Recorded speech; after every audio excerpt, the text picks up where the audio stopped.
Bạn cứ nhìn mà xem, chúng ta đang sống ở một thời đại mà việc vác điện thoại vào nhà vệ sinh mất một vạch sóng thôi cũng đủ khiến người ta bực mình.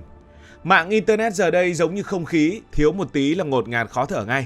Ở những thành phố lớn, nhà nhà dùng mạng cáp quang, người người dùng 4G, 5G, tốc độ bay vù vù với cái giá rất là dễ chịu. Thế nhưng đùng một cái, tỷ phú Elon Musk tung ra một dịch vụ Internet có tên là Starlink. Thu phí lắp đặt ban đầu đắt đỏ, cước hàng tháng thì cao gấp cả chục lần gói cước cáp quang xịn nhất mà bạn đang dùng. Nhiều người nhìn vào bảng giá và phải thốt lên, bán thế này thì bán cho ai? Thế thì Starlink là gì và tại sao nó đắt gấp cả chục lần mạng bình thường? Để hiểu Starlink là gì, trước hết chúng ta phải hiểu cách thế giới đang nói chuyện với nhau qua Internet hiện nay. Bạn đang xem một trận bóng đá trực tiếp, lướt web, xem video YouTube này hay gửi một email sang nửa bên kia bán cầu. Toàn bộ những dữ liệu đó không hề bay trong không khí như một phép thuật. Nó chạy qua những sợi cáp quang biển khổng lồ, to bằng bắp đùi, nằm im lìm dưới đáy đại dương và nối liền các lục địa. Trên đất liền, dữ liệu chạy qua những mạng lưới dây dợ chằng chịt và các trạm phát sóng viễn thông. Cách làm này cực kỳ hiệu quả, ổn định và rẻ tiền, nhưng nó có một điểm yếu chí mạng, nó phụ thuộc hoàn toàn vào hạ tầng và vật lý mặt đất. Vấn đề nảy sinh khi bạn nhìn vào bản đồ thế giới. Trái đất của chúng ta rất là bao la, xuyên suốt chiều dài lịch sử, từ những giai đoạn sơ khai của các nền kinh tế cho đến thời kỳ hiện đại.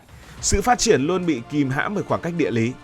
Làm sao bạn kéo hàng nghìn km cáp quang vào vùng hoang mạc Sahara? Làm sao bạn dựng trạm phát sóng 5G giữa biển khơi Thái Bình Dương mênh mông bão tố? Hay mang Internet lên đỉnh Himalaya? Hay vào sâu trong những cánh rừng rậm Amazon? Rất nhiều quốc gia rộng lớn hay các vùng lãnh thổ có địa hình đồi núi hiểm trở. Việc phủ sóng Internet truyền thống là một bài toán kinh tế bất khả thi. Chi phí bỏ ra để kéo cáp cho vài hộ dân vùng hẻo lánh là không bao giờ thu hồi được vốn. Đó là lúc Starlink xuất hiện. Starlink là một dự án của công ty hàng không vũ trụ SpaceX do Elon Musk sáng lập. Nói một cách nôm na và dễ hiểu nhất, thay vì chôn cáp dưới đất hay dựng cột anten trên núi, Starlink mang cột phát sóng ném thẳng vào không gian. Nó là một chòm sao vệ tinh nhân tạo gồm hàng ngàn và trong tương lai là hàng chục ngàn chiếc vệ tinh bay vòng quanh trái đất để bắn tín hiệu Internet trực tiếp xuống bất kỳ mét vuông nào trên bề mặt hành tinh này.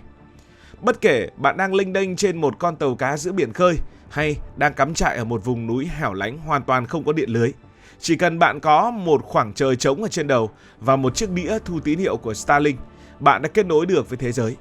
Starlink sinh ra để xóa sổ những điểm mù viễn thông của nhân loại và mang lại cơ hội tiếp cận tri thức, kinh tế cho những nơi khắc nghiệt nhất.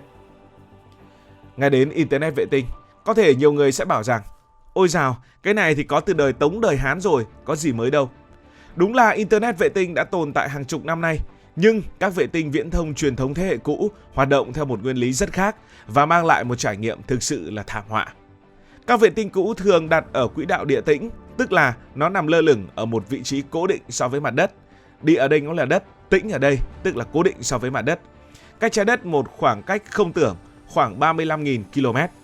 Ở khoảng cách xa vời vợi đó, một vệ tinh có thể phủ sóng cho cả một châu lục. Nhưng khoảng cách lại tạo ra một kẻ thù không thể đánh bại, đó là độ trễ. Tín hiệu mạng từ máy tính của bạn bay lên không gian 35.000 km, rồi lại từ không gian dội ngược với máy chủ trên mặt đất, mất rất nhiều thời gian. Độ trễ thường lên đến 600, thậm chí là 1.000 ms. Với độ trễ đó, bạn gửi một tin nhắn mất vài giây mới đến nơi, gọi video thì hình đi trước, tiếng lóc cóc theo sau, chơi game trực tuyến là điều hoang tưởng. Starlink đã chọn một con đường tốn kém và điên rồ hơn rất nhiều để giải bài toán đó. Cũng là vệ tinh, nhưng vệ tinh ở quỹ đạo tầm thấp. Thay vì đặt vệ tinh to đùng ở rất xa, Starlink phóng hàng ngàn vệ tinh nhỏ xíu bay sát sạt mặt đất và cách chúng ta khoảng 550 km. Vì nó ở rất gần, quãng đường đi của tín hiệu ngắn lại đáng kể. Kết quả là độ trễ của Starlink giảm xuống chỉ còn 20 đến 40 ms, tức là mượt ngang ngửa, thậm chí có phần nhỉnh hơn một số mạng 4G hay cáp quang thông thường. Bạn hoàn toàn có thể xem video 4K sắc nét, gọi điện trực tuyến hay làm việc từ xa một cách trơn tru. Nhưng quỹ đạo thấp thì lại nảy ra một vấn đề cực kỳ hóc búa.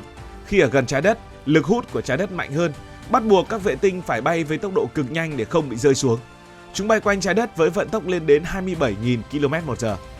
Nghĩa là nếu bạn đứng ở dưới đất nhìn lên và giả sử bạn có siêu thị lực, một vệ tinh Starlink chỉ xuất hiện trên đỉnh đầu bạn vỏn vẹn trong vài phút rồi sẽ khuất bóng dưới đường chân trời. Nếu vậy thì mạng bị đứt liên tục hay sao? Đây chính là điểm thiên tài của hệ thống. Nó đòi hỏi một sự phối hợp đỉnh cao. Khi vệ tinh A đang phục vụ bạn chuẩn bị bay ra khỏi tầm nhìn, nó không để mất mạng mà ngay lập tức truyền tín hiệu sang vệ tinh B đang lao tới. Tiếp đó là sang vệ tinh C, vệ tinh D, rồi cứ liên tục như vậy nối tiếp nhau. Sự chuyển giao này diễn ra mượt mà, chính xác và đồng bộ đến mức bạn ngồi dưới đất lướt web không hề nhận ra sự gián đoạn dù chỉ là 1/1000 giây. Để làm được điều này, Starlink sử dụng công nghệ liên kết ngay trong không gian, cho phép các vệ tinh bắn tín hiệu để nói chuyện và truyền dữ liệu chéo cho nhau với tốc độ ánh sáng, tạo ra một mạng lưới xương sống trên vũ trụ mà không cần phải lúc nào cũng dội tín hiệu xuống một trạm trung chuyển trên mặt đất. Và phép màu không chỉ nằm trên bầu trời, nó nằm ngay ở chiếc đĩa thu, chúng ta gọi đơn giản là anten, đặt ở đâu đó trong nhà của bạn nếu bạn dùng dịch vụ Starlink. Nhìn bên ngoài thì nó giống một cái chảo bắt sóng truyền hình bình thường, nhưng ẩn bên trong lớp nhựa trắng đó là một đỉnh cao của công nghệ phần cứng. Chiếc chảo này không cần một bộ phận cơ học xoay cồng kềnh để dò theo từng vệ tinh bay qua. Nó sử dụng công nghệ gọi là công nghệ anten mảng pha. Nếu bạn có tìm hiểu sâu về các khí tài quân sự hiện đại, bạn sẽ thấy công nghệ này ngốn tiền và tinh vi đến mức nào.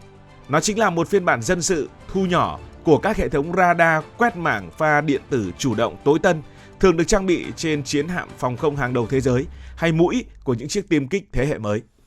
Thay vì có một anten to và quay bình thường, trên mặt đĩa Starlink là hàng ngàn anten nhỏ xíu được xếp cạnh nhau. Bằng cách điều chỉnh độ trễ tín hiệu của từng anten nhỏ lẻ này nhờ các thuật toán cực kỳ phức tạp, toàn bộ cái đĩa có thể tự động bẻ cong và thu được tín hiệu mà bạn không hề nhìn thấy. Bạn nhìn thấy mọi thứ diễn ra trong im lặng và cái đĩa không hề nhúc nhích, nhưng thực ra nó hoạt động ở bên trong. Một công nghệ đắt đỏ của không quân và hải quân nay được đóng gói vào một thiết bị mà bạn có thể nhét vừa cái cốp xe ô tô. Bây giờ chúng ta quay trở lại với câu hỏi cốt lõi. Đã hiểu nó xịn rồi, nhưng cái giá cả $100 một tháng và phí mua thiết bị đắt đỏ có đáng hay không? Có sự bất công nào ở đây hay không? Câu trả lời là không hề. Thậm chí xét về góc độ kỹ thuật, cái giá đó vẫn là quá rẻ cho những gì bạn nhận được. Thứ nhất, nói về chi phí vận hành hạ tầng. Các nhà mạng viễn thông mặt đất chỉ việc đào đường, chôn cáp một lần và thỉnh thoảng bảo trì. Còn SpaceX, họ phải dùng tên lửa khổng lồ để bắn thiết bị lên vũ trụ. Dù công ty của Elon Musk đã phát minh ra tên lửa tái sử dụng Falcon 9 để tiết kiệm hàng tỷ đô, thì việc đưa hàng ngàn vệ tinh lên quỹ đạo vẫn tiêu tốn những con số khổng lồ không tưởng. Đáng sợ hơn nữa, vệ tinh ở quỹ đạo thấp nên chịu một lực cản rất mỏng của khí quyển.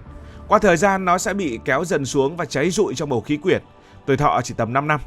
Nghĩa là hạ tầng của Starlink trên bầu trời không tồn tại vĩnh viễn. Công ty phải liên tục sản xuất vệ tinh mới ở trong nhà máy, liên tục phóng tên lửa hàng tuần để thay thế những vệ tinh già cỗi đã chết. Thứ hai, thiết bị phần cứng của người dùng quá xịn. Trong thời gian đầu mới ra mắt, bộ phận tháo dỡ thiết bị của các chuyên gia công nghệ đã bóc tách chiếc đĩa Starlink và phát hiện ra chi phí để SpaceX sản xuất ra một chiếc đĩa này cao hơn gấp đôi, thậm chí là gấp 3 so với số tiền họ bán ra cho người dùng. Tức là họ chấp nhận chịu lỗ phần cứng để tiếp cận khách hàng. Thứ ba cũng là quan trọng nhất, giá trị của sự sống còn và tính độc lập. Nếu bạn ở giữa một trung tâm đô thị nhộn nhịp, cáp quang đứt thì gọi thợ đến nối, mạng hỏng thì chuyển qua 5G, mọi thứ dễ dàng nên bạn thấy Starlink là đắt. Nhưng giá trị của nó nằm ở những hoàn cảnh không có lựa chọn thứ hai. Hãy tưởng tượng những con tàu hàng hải khổng lồ, những con tàu du lịch hay thậm chí là những tàu chiến, tàu hải quân lênh đênh đại dương hàng tháng trời. Trước đây thủy thủ đoàn phải dùng mạng vệ tinh băng thông hẹp, rất đắt, chỉ đủ gửi tin nhắn, văn bản, rùa bò và tiêu tốn hàng chục ngàn đô la mỗi tháng. Hay bạn là bọn lừa đảo giữa núi rừng Campuchia thì bạn dùng Internet kiểu gì?